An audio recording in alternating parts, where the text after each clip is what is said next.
This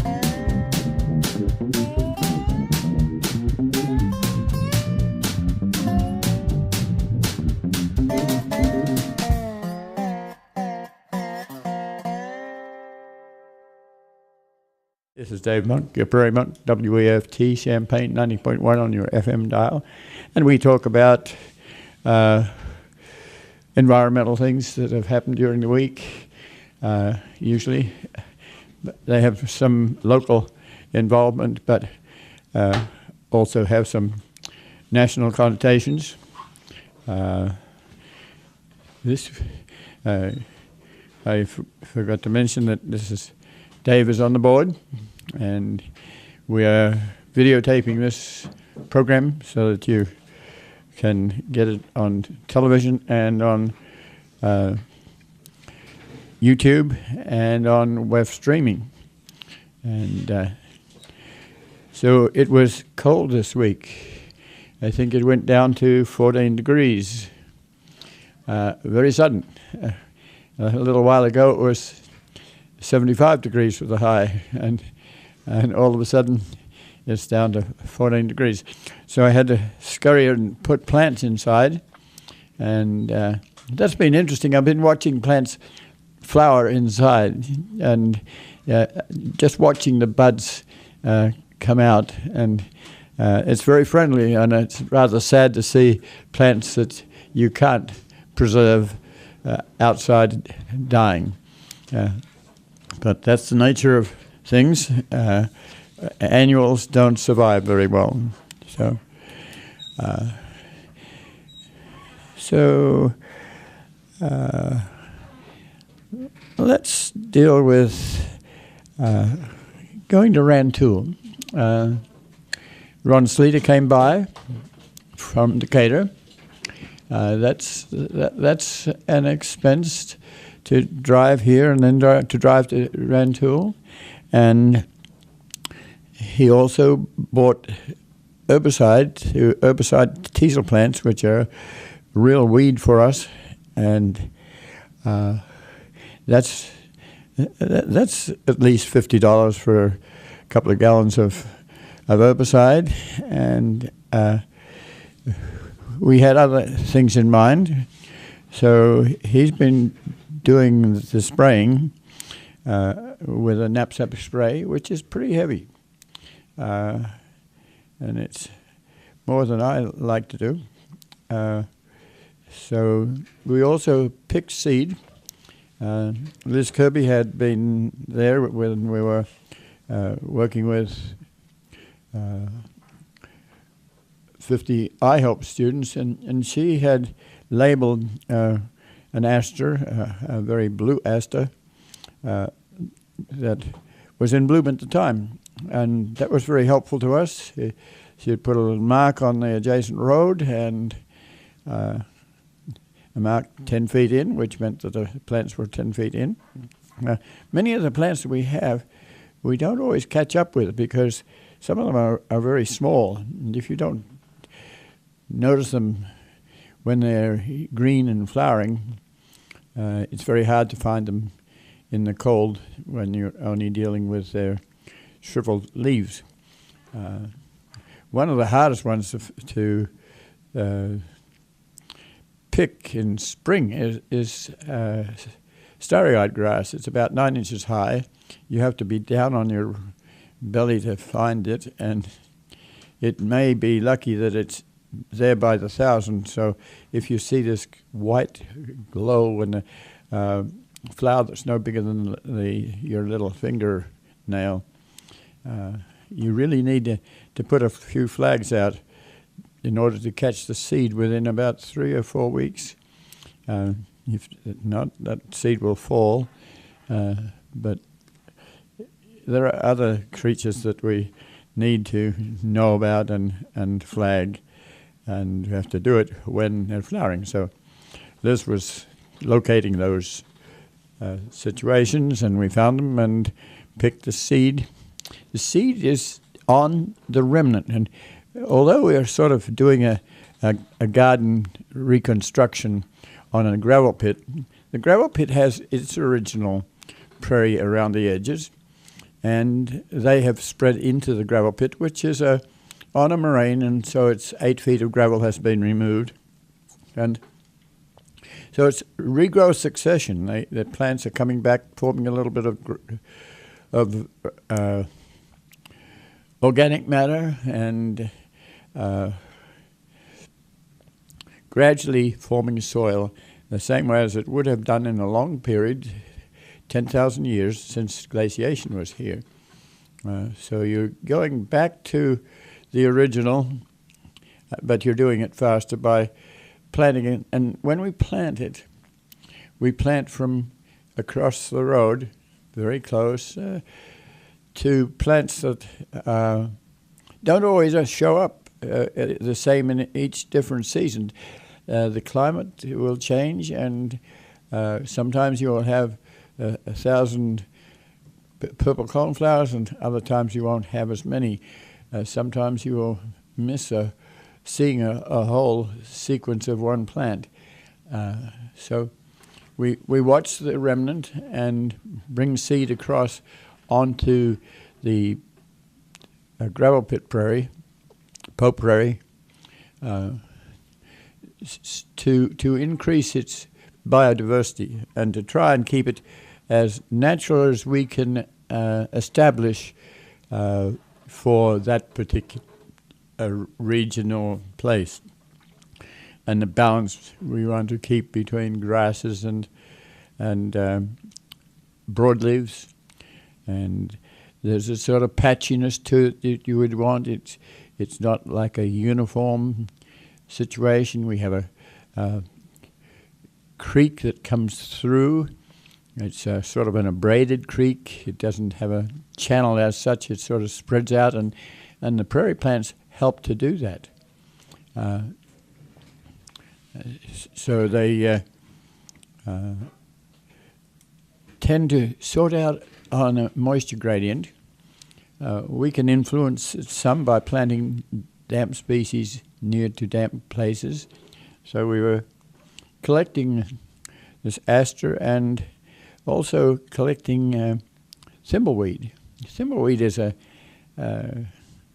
interesting plant. It has a rather primitive head on it, just a simple stalk with a fruiting body on top. But when it gets ripe, it bubbles out like a ball of cotton. And in that cotton is the seed. And it's almost as if you need a cotton gin to remove the seed. So planting this creature is quite a task. That was very pleasant, and we enjoy backing and forthing. Ron has a acreage of prairie in Clinton, Iowa. That's that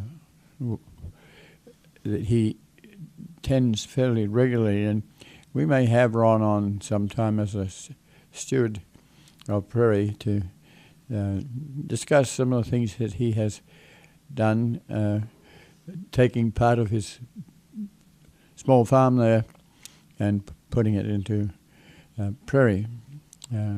Just recently he has added some soil. The soil having in it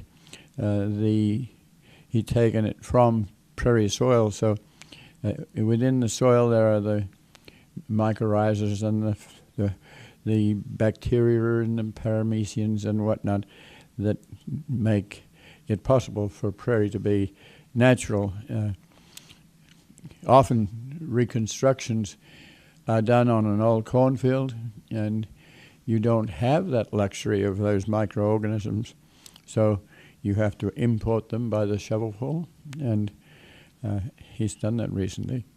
So that was good. We brought that seed back to Champaign. The aster seed is, some of it I planted right away on the Pope Prairie.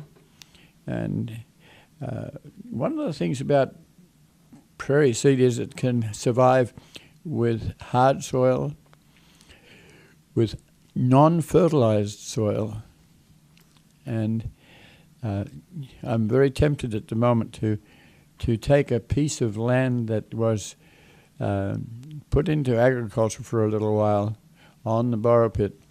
It's been accidentally herbicided by the Department of Transportation at one stage, so it has a range of it has softness, it has fertilizer, it has it has had its species herbicide, its broadleaves herbicided, and we're planting that back. I'm very tempted to roll it because that would make it hard and harder for the plants that are non-prairie plants, the farm plants and weeds that invade. And one of those weeds is teasel. So we were spraying teasel. It's rather late in the year. So we're interested, it's sort of experimental to see if it gets the teasel. We have to keep at it. Some people are disappointed with using herbicide, but really that's the only way out. And this teasel has up to 2 or 3 feet sometimes rosette of leaves that shade out and deny the underlying prairie. It comes from an adjacent cemetery, so we harvest that and take the seed heads to a burn pile behind the cemetery so that they won't spread back onto the prairie. There were very few fruiting bodies because we'd had help to take those fruiting bodies out, and we destroyed those. So Ron was herbiciding the rosettes, and we have to take note of this. If we were thorough researchers, we would be making plots so that we could actually count and study and get a number on what had survived and what hadn't survived.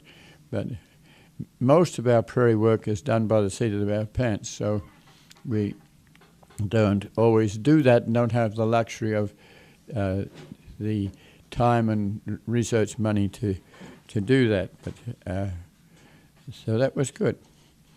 Returned home with some of the aster seed and some of the thimbleweed, and then you try to break down the seed. We don't always break it down. It doesn't hurt to throw out a little bit of trash at the same time as the seed if you don't have time, but you can rumble it. And so we had 2 volunteers yesterday, and they helped to break down the seed, and we spread some of that on South 45 in places where it could be seen and provide some beauty and attractiveness in season. Late in the season, it flowers late. The asters tend to flower late, and give the prairie that normally peaks in June, July, or August, a little bit of extension. So we went south. We went to Hillcrest, where there is a cemetery, and we just ran around the Hillcrest Cemetery just so people realize what a moraine is, and that's part of the Champagne moraine. It is in a site which obviously had original prairie. The railroad right-of-way, right outside the cemetery, the southwest corner, you can sneak through and get onto the railroad right-of-way. It's overgrown with trees, but it also has been in its day a prairie. You can find all the species there that you would expect to see on a prairie. Next door is a Ameren Power Company junction area, which also was prairie, and it's in the throes of putting in grid lines that affect our prairie on Route 45. So we took a look at that. It's near to the sustainability office and laboratories, and so we ran around down First Street, west a little bit to see where The artists have their quarters. Artists for us are very important because they help to interpret the prairie, and we have artists that are doing just that. We also went to the fire department, where it's important that fire department people not only know how to put houses out or put fires out, but they should know how to burn a prairie, and we have a real training responsibility there. We were lucky at one stage to have the director was from Oklahoma and very used to burning prairies, so we had it all organized to have a series of burn seminars there, and unfortunately he had a heart attack and died, so that came to a halt. But more recently, the Grand Prairie Friends and others have been organizing stewards to get a license to burn. Those of us who have burned prairies for a long time probably don't need to have a license, so we're kind of grandfathered in. But in order to burn properly these days, you have to have a license.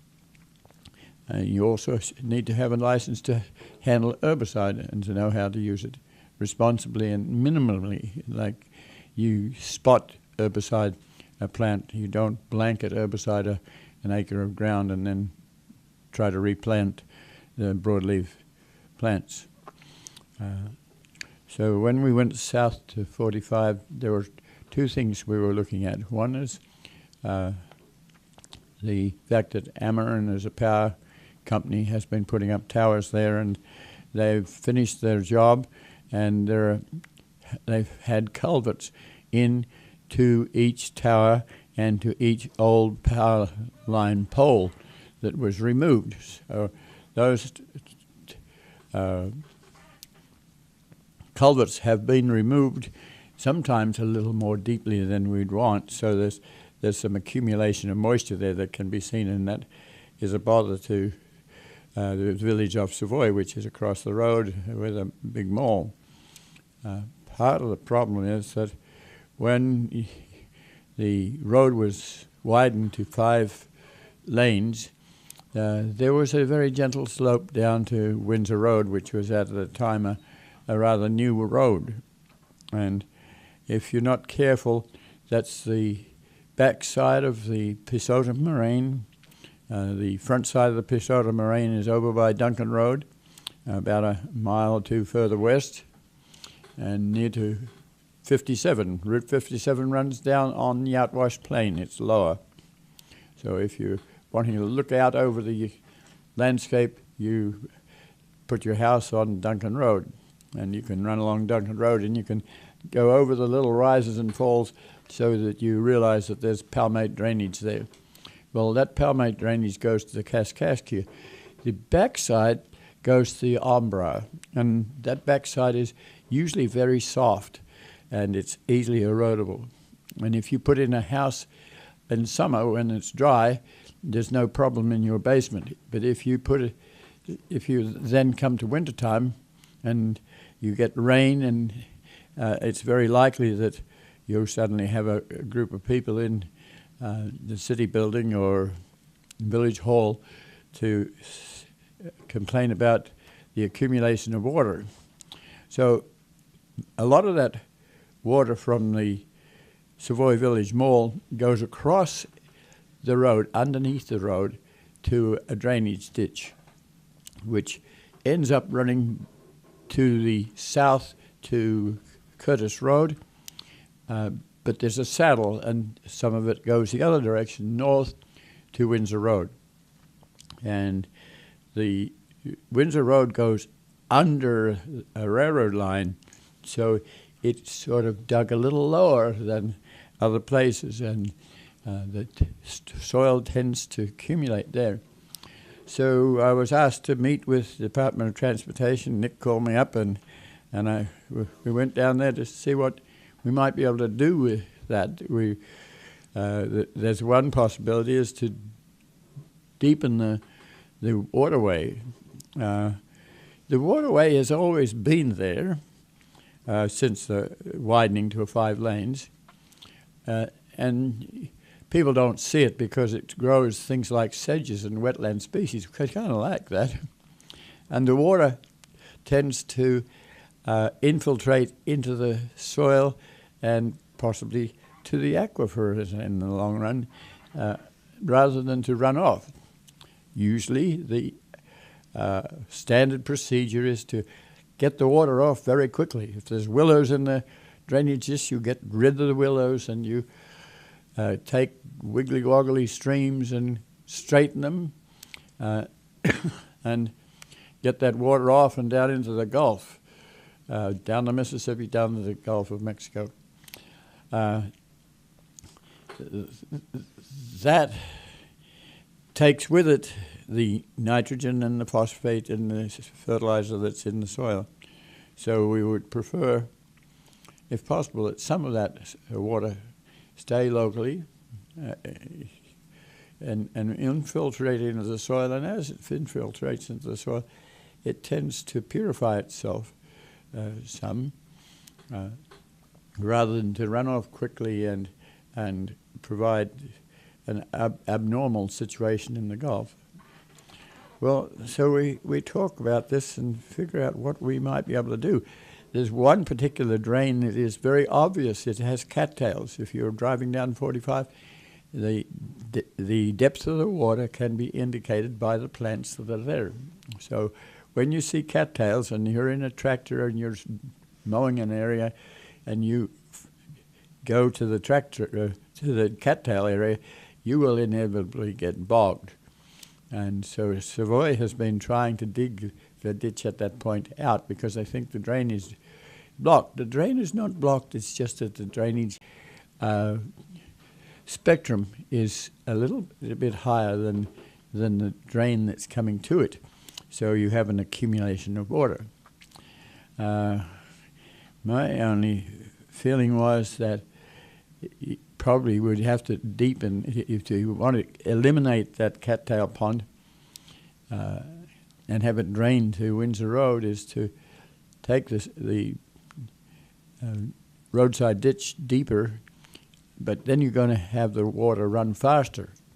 So when you do that, the ground is going to erode. You're, after all, on the backside of the Pisotto moraine, some confusion with the Champagne moraine. The stratigraphers will tell you about that. But anyway, the other alternative there is if you deepen the corridor, you put in groins.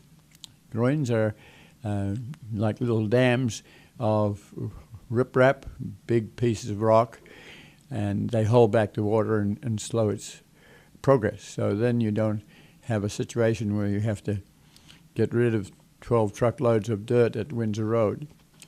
So we were talking about that, and I thought about it for some days, and then I went up to the Department of Transportation garage at Champaign and talked to Nick again, and he thought that they really couldn't do that.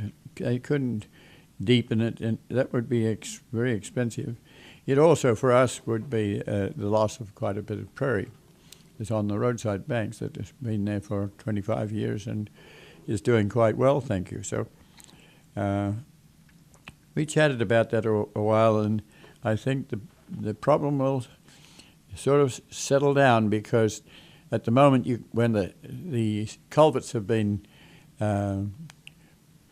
broken out a little more deeply than they should be, they will fill in eventually. They're very obvious at the moment because there's no prairie on them, but always when you stepped across that little ditch, you were in water. So if you knew your onions, you would not necessarily step right into the ditch, but it wouldn't be seen from the road. But at the moment, the cleaning out of the culverts near each power pole leaves it a detention pond can be seen, so that's some of the complaints. We talked about that, but there was another thing that happened which is very bothering to us. It is that the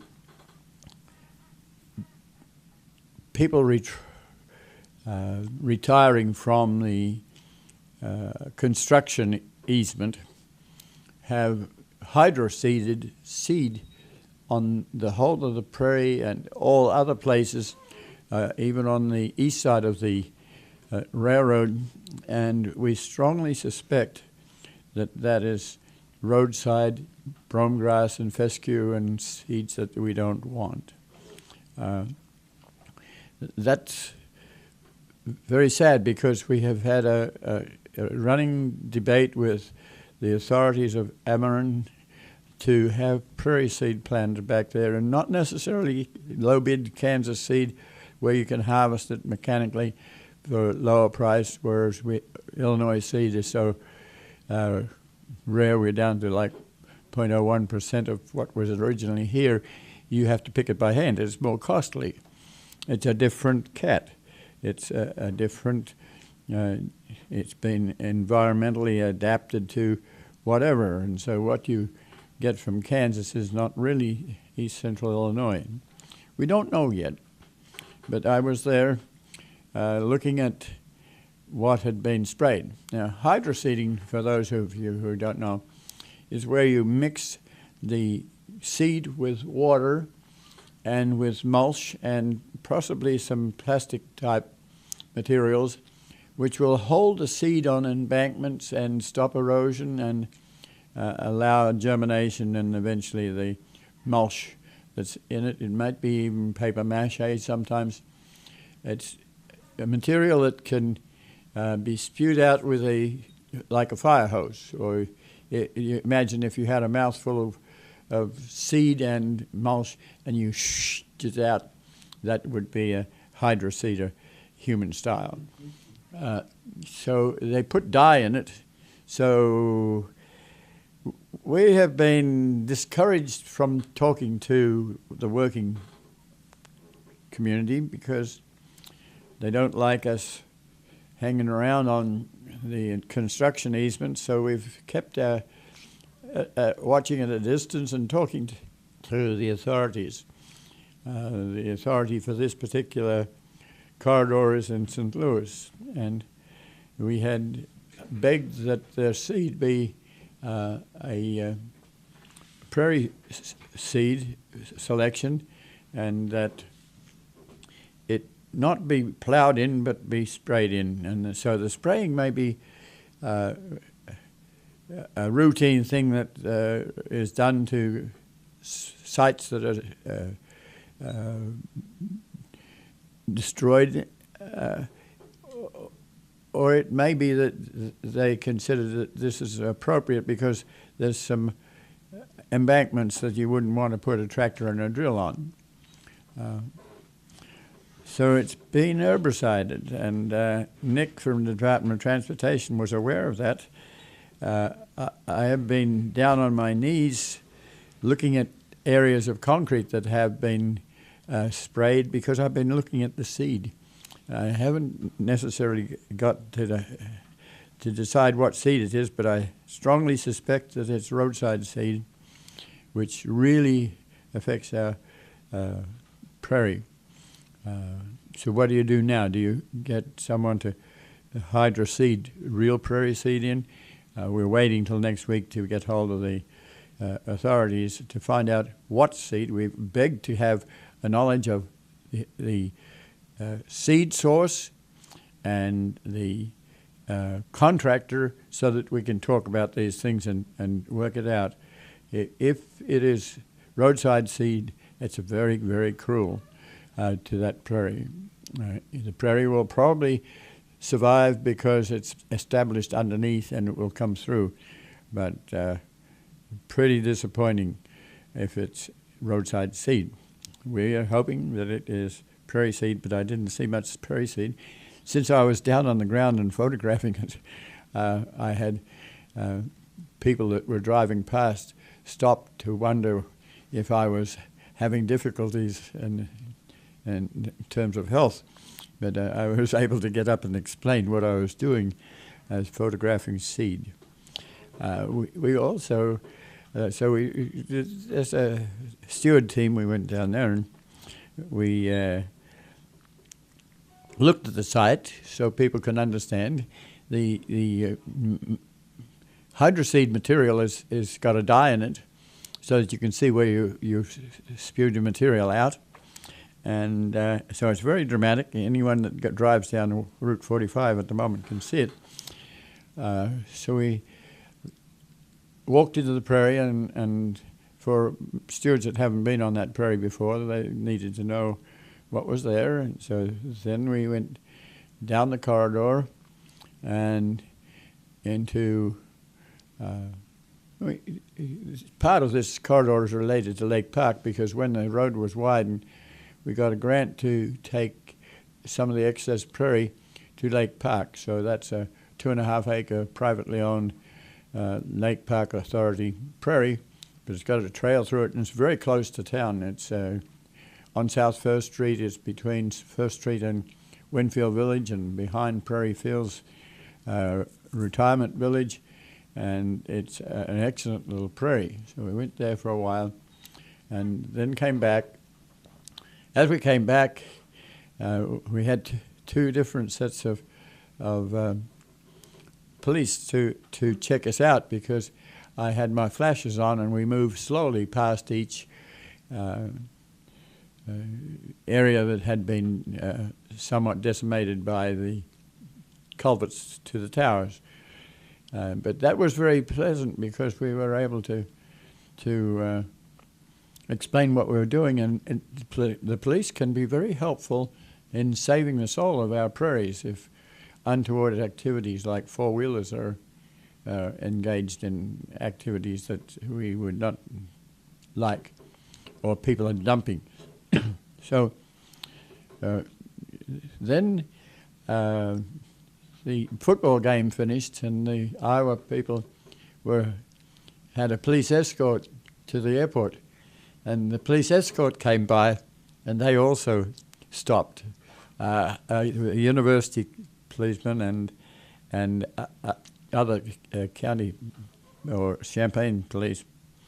But very fortunately, all of them knew what we were doing, and some of them realized that the spraying might be a devastation to us. So the conversation was good, it was helpful, and that allows the community to know more about what we're doing and why. So quite a productive event. We sowed some of the aster and some of the thimbleweed.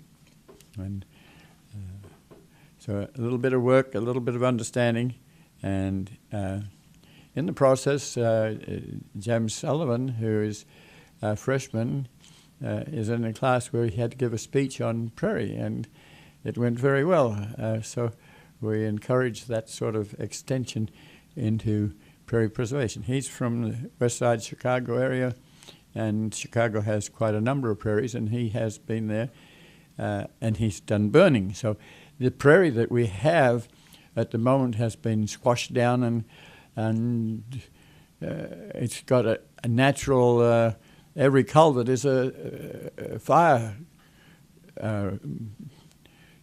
sort of break, and so it would be easier to burn it now, and he has that sort of background, so we just chatted about that for a little while. And a lot of the plants are still there between each culvert, so we'll continue to work with that site, but it's a challenge. Is there anything more you can contribute? I'm just picturing, this is just a terrific story.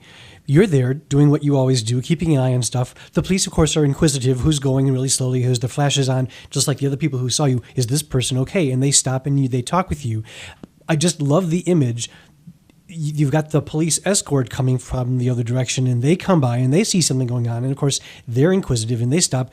But they've also got the Iowa football team there. So there's like a bus that gets stopped. Oh, the football team went through to the airport straight. So they just kept, I love the police had to come back. Can't you imagine the football players getting off? Well, what the heck is going on here? And the coach comes down, and he's like, you could be teaching this entire Iowa team what's going on in Illinois Prairie. But unfortunately, they were already gone. Darn it. I shouldn't have even asked. I had a great image in my mind of that whole thing, and now I know the truth. It's interesting. For a football day, often you have traffic creeping, and the traffic has to look and see what the prairie is doing.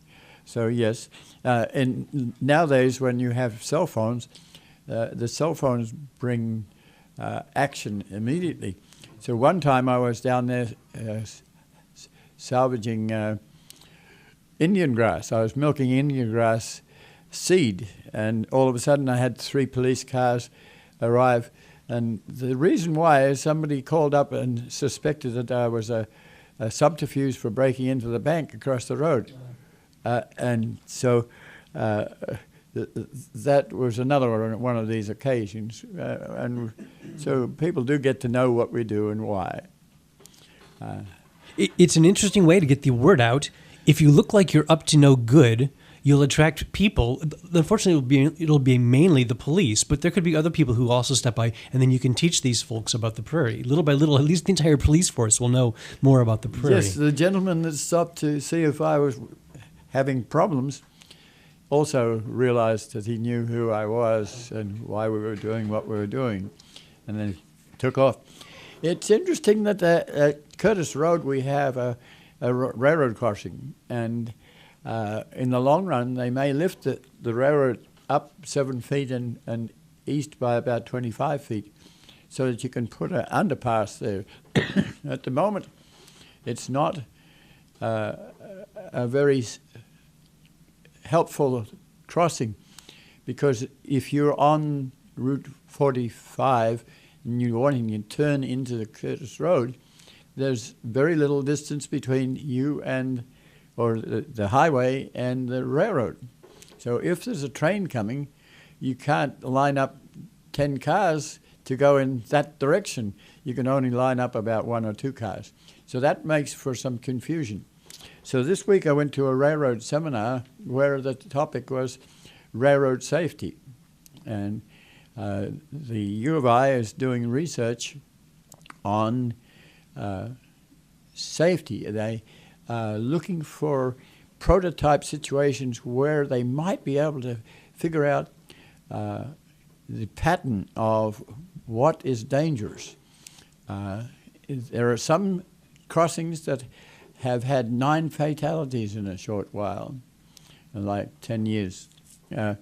Other crossings have 5 and 4 and 3 and 2 and 1. And what are the variables? And one of the variables is that when you have a railroad crossing, you should not have the nearest street outlet closer than 200 feet.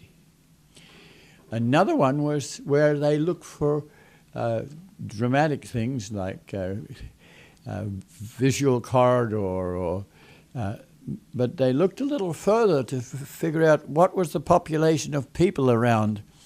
And in the Chicago area where they had a 9-person death situation, they found out that there were about 4 or 5 retirement villages there. So most of the people that died were older people, which means that you then have to have signs that are bigger so they see them easier. And there are certain things you can do to improve that location for older drivers. And since it has so many retirement villages, the population in the first place is going to be older. There are things like semi-trailers. If you have 3 semi-trailers in front of you, there's another thing where you look at the age and the likelihood of people driving around the arms. So what is being done is that they're taking Illinois as an example of the variables that you might look at. If you go to another state, you might have totally different variables, but they're looking at this nationally, and I suspect that some of the work that's being done on this sort of accident situation is going to go international, because it is international. I can remember seeing a railroad crossing film from England, I think it was, and where there are 2 tracks, often once the train has gone through on one track, it's assumed that they're free to go, and that means you might get exterminated. Someone in Salono, the whole family was exterminated that way because there was a train coming the other direction that they didn't expect. Sometimes it's the number of tracks that might be involved. It's the way the trains are coming. Are they coming north, south, east, west? What direction are they coming? So we have that situation at Curtis Road, and it's now got a cloverleaf onto 57. So we have to think about these things. And that's beyond Prairie, but we have Prairie there, and the Prairie is tall, and so it gets mown back at a right angle so that there's a visual corridor is maintained. So that was interesting. I went to a climate meeting, and let's see what time is. 15 minutes.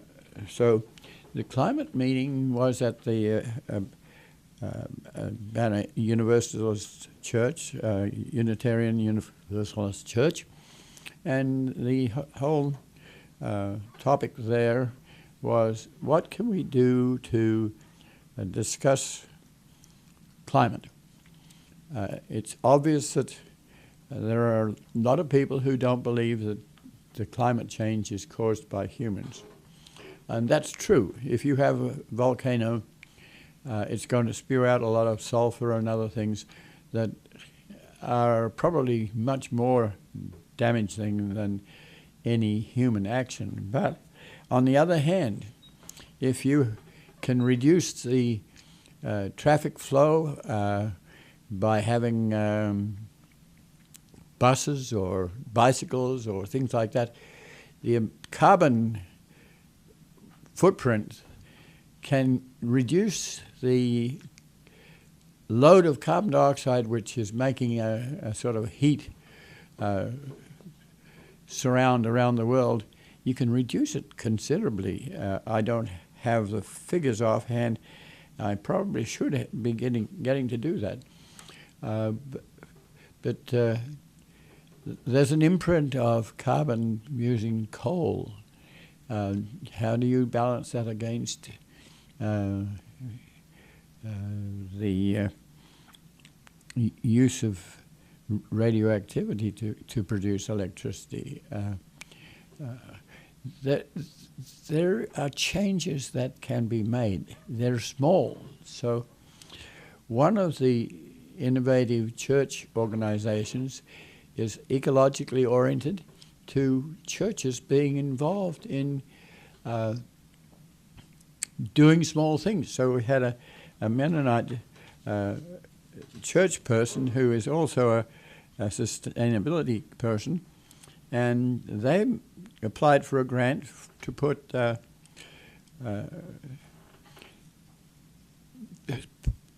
segments on the roof that take sunlight and convert to energy. They can use that themselves, or they can put it into the grid so that others can use it. And so Holly Nelson was giving a talk on the Mennonite church and its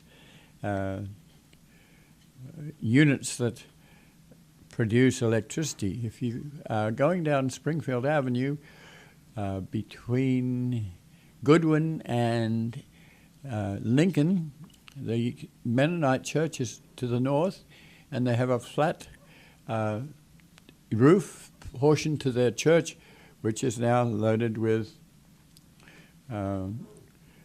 heat-sensitive or sun-sensitive panels. And those panels are getting to be cheaper than they were. And so if everyone were to do that, then you would reduce your carbon footprint. Jack Paxton was there, and he was suggesting that perhaps they could have put their units on the sloped part of the church so that they would face the south and get more sunlight. We do that with bananas where I grew up. Bananas grow on the facing the sun side of the hill. Well, the same thing pertains to collecting the energy that's from sunlight. Some people around town have gone down and done geothermal things where they take in heat during the day, and sometimes they have a water system where you heat water and it recycles down and is stored underneath, and at night it comes back out. These are things that we're talking about, which are small things that can be done. And this is a little bit like looking at the motor industry. A few years ago, like in the 1950s, you had Cadillacs with huge fins, and they were big cars, folks. And gradually, we've got back to smaller cars. It's taken 50 years to do that, but this is sort of what is in the books. So citizen advocacy is not going to hurt anyone. It is suggested that there be a tax that would be on heavy providers of carbon dioxide to the environment, and that tax be then distributed to the population. So this is not a mean tax, but that's one of the suggestions that's there. And there's an informational 1-hour conference call on a Wednesday, 5 p.m. to Pacific time, 8 p.m. Eastern time, where you can listen to some of this sort of debate. So I found that to be interesting and helpful, and you have a chance to take this to advocacy and talk to your politician or people who should know, and think of it as something that's long-term. It's not going to happen quickly. You're going to have to convince people that even though volcanoes can spew out all sorts of things, and there may be a change in the wobble of the earth, or so the glaciers melting might not be human-induced, but quite a bit of it is. And so if you all get together and do a little bit, you'll change attitudes. And that was the theme of the talks. There was somebody from Chicago area where they have a national movement, and it's ICC, and here, no, I don't have it, but it's a climate initiative that is now nationwide, and there are quite a few people that belong to that, and there are subunits that are doing it, and people feel very pleased that they have joined that group and saved some carbon dioxide input. Australia has recently gone from taxing carbon footprints to removing that tax base. And so there you have a situation where you might want to be talking to the Parliament to change the attitude.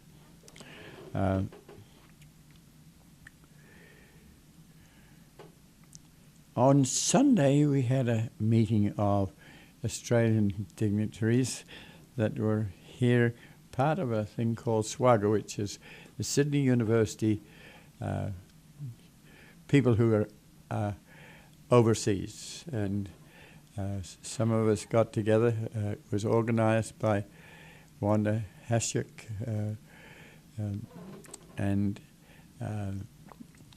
she's married to Vincent Hock.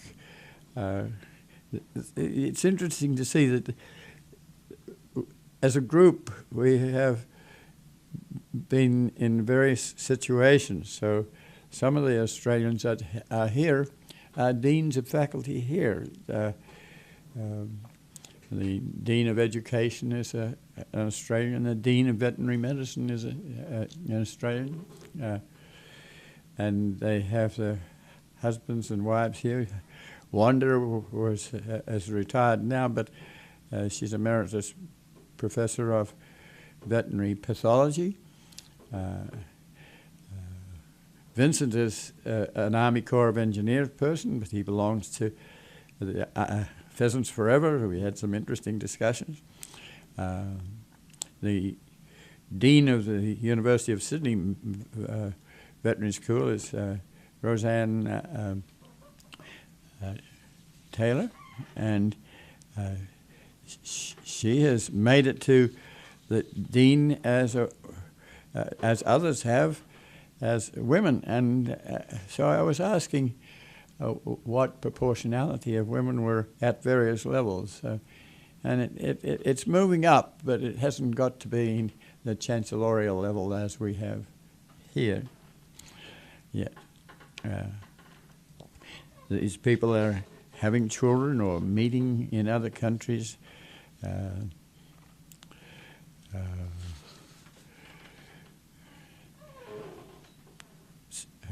Ravi and Pam Iyer are Australians, and Ravi has been a Vice Chancellor for Research at the University of Illinois, and is heavily engaged in advanced computation. And Trudy Craven and her husband Richard Keene are here, both as professors. Trudy in ceramic engineering. And we had some fun discussions. Many of these people have grown up in interesting places that I know and enjoyed reminiscing about. There are also postdocs and students that are here working with those people. So that was interesting to reminisce and to just look at a few maps of Australia. I called my brother on Sunday night, Sunday night for Australia. It's Saturday night here. So just last night we talked. Australia's had a lot of problems with drought, and my brother has problems with Parkinson's disease, and some of the research that's going on and at the neuroscience level is very helpful, because in the long run we might be able to break the back of Parkinson's disease and Alzheimer's disease. It's getting nearer, but he's been diagnosed now 15 years, and that's really a challenge. So we've got a few minutes. I wanted to say something about garbage. I rounded the corner yesterday, and the garbage bin, which is removed every 2 days, and this was the first day. The lid was up high. There were three and a half roll-away office chairs, which are kind of loaded with steel. And why anyone would put that sort of equipment in a dumpster going to Clinton, I do not know. So I took it out and I gradually took them apart. The half chair is already there as steel. It takes a little while to do that, so we beg people to not just throw their chair out, but to recycle it. We're desperately in need of those sorts of people who will poke around and repair and provide. Sometimes it's only a screw that you need. Sometimes the chair is broken down, needs to go. Sometimes it's just a wheel. So I am dealing with that. I took this week a vacuum cleaner to the vacuum cleaner repair shop, and they were glad to accept it. You'll use it as parts, and even the cord, which is a long cord, is worth money actually if you take it to the salvage yard. But then there was also a gob of styrofoam. Somebody who was redesigning their building. We know that because they threw out their wash basin, which had the steel of the faucet and whatnot that went with it. So I had to break that and take out the copper and the brass that should go in the right direction. But when you get new computers, the styrofoam is not wall to wall. It's usually in a framework. So If you take a saw and just saw that up, it takes much less space. You have to imagine that that styrofoam is going to take you can't recycle it unless you take a body of styrofoam to Indianapolis or Chicago, where it's melted down. So it goes to Clinton at 1.5, 2, 3, 4 miles a gallon, and it's like air. So the nice thing to do is to cut it up so it doesn't occupy a full dumpster. So we did that, and I'm hoping that it will go to Clinton, but it won't take up as much space as if you had it in big pieces. Sometimes the idea store will take interesting pieces of styrofoam, but they're overwhelmed by this sort of stuff. There's just so much of it.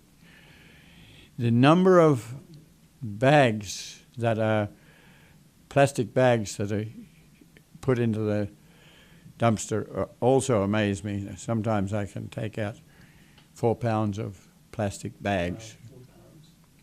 And that amounts, these are often heavy-duty bags. So the next door bin is cardboard, and it's been overwhelmed with recycling. We're happy that we've got that situation. So this is Time Up. It's Dave Monk, your Prairie Monk, WEFT Champaign 90.1 on your FM dial.